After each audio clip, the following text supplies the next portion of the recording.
ଆଜି ମାଉସୀ ସ୍ୱର୍ଗତା ପ୍ରମିଳା ମହାରାଣାଙ୍କର ଏକାଦଶ କର୍ମରେ ଯୋଗଦାନ କରିଥିଲୁ। ମାଉସୀ ଆଜି 73 ବର୍ଷ ବୟସରେ ସମସ୍ତଙ୍କୁ ଛାଡ଼ି ଚାଲି ଯାଇଛନ୍ତି। ତ ମାଉସୀଙ୍କ ସହିତ ମୁଁ କିଛି ସମୟ ବିତେଇବାର ସମୟ ପାଇଥିଲି। ତ ମାଉସୀ ବହୁତ ମିଷ୍ଟଭାଷୀ, ବହୁତ ମେଳାପି ଲୋକ ଥିଲେ, ବହୁତ ସମସ୍ତଙ୍କୁ ସ୍ନେହ କରନ୍ତି।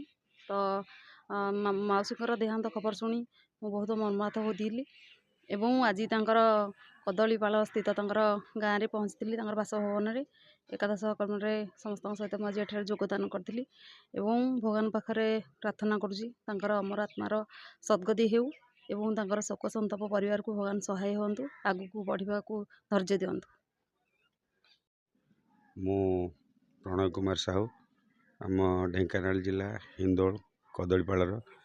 ଆଜି ଯେଉଁ ଅମର ଆତ୍ମାଙ୍କର ଏଠି ଏକାଦଶ କାର୍ଯ୍ୟ ଚାଲିଛି, ମୋ ଗାଁର ବାସିନ୍ଦା ତଥା ଆମ ଅଞ୍ଚଳର ବିଶିଷ୍ଟ ଜଣେ ଶିକ୍ଷାବିତ୍ ହିସାବରେ ଥିଲେ ବେଣୁଧର ମହାରଣା, ସ୍ୱର୍ଗତ ବେଣୁଧର ମହାରଣା, ତାଙ୍କର ସ୍ତ୍ରୀ ପ୍ରମିଳା ମହାରଣା ଏବଂ ସବୁ ପରେ ମୋର ଧର୍ମରେ ହେଉ ବରଂ ସେମାନେ ମୋତେ ପିଲାଟି ବେଳେ ମୁଁ ଜାଣିଛି ସେ ମୋର ଅଜା ଆଈ।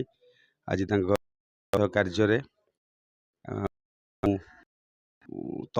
ମଧ୍ୟ ମୋ କାର୍ଯ୍ୟରେ ମୁଁ ଆଜି ଯୋଗଦାନ ଦେଇପାରିଥିବା ମୁଁ ଜଗନ୍ନାଥ ପାଖରେ ଚିରଋଣୀ ଏବଂ ତାଙ୍କ ବିୟୋଗ ପରିବାର ବର୍ଗ ଶୋକ ସନ୍ତପ୍ତ। ପ୍ରଭୁ ଜଗନ୍ନାଥ ପାଖରେ ପ୍ରାର୍ଥନା କରୁଛି ତାଙ୍କର ପରିବାର ଏବଂ ତାଙ୍କର ପୁଅ ମାନସ ମହାରଣା, ତାଙ୍କ ଝିଅମାନଙ୍କୁ, ତାଙ୍କ ନାତି ନାତୁମାନଙ୍କୁ କେମିତି ପ୍ରଭୁ ଜଗନ୍ନାଥ ଘଣ୍ଟ ଘୋଡ଼େଇ ରଖନ୍ତୁ ଏବଂ ତାଙ୍କ ବିୟୋଗରେ ଯେଉଁ ଦୁଃଖ ପାଇଁ ଜଗନ୍ନାଥ ସାହସ ଦିଅନ୍ତୁ। ଏତିକି ଜଗନ୍ନାଥଙ୍କ ପାଖରେ ପ୍ରାର୍ଥନା ଏବଂ ଅମର ଆତ୍ମା ତାଙ୍କର ସଦ୍ଗତି ନିମନ୍ତେ ପ୍ରଭୁ ଜଗନ୍ନାଥଙ୍କ ପାଖରେ ଚିର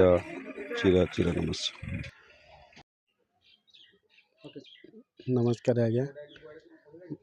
ମୋ ଗ୍ରାମ ପଞ୍ଚାୟତର କଦଳୀପାଳ ଗ୍ରାମର ପ୍ରମିଳା ମହାରଣା, ଯିଏକି ଆମ ପଞ୍ଚାୟତରେ ବହୁତ ମେଳାପି ମଣିଷ ଥିଲେ, ତାଙ୍କ ଅମର ଆତ୍ମାର ସଦ୍ଗତି ନିମନ୍ତେ ପ୍ରଭୁ ଜଗନ୍ନାଥଙ୍କ ନିକଟରେ ପ୍ରାର୍ଥନା କରୁଛି।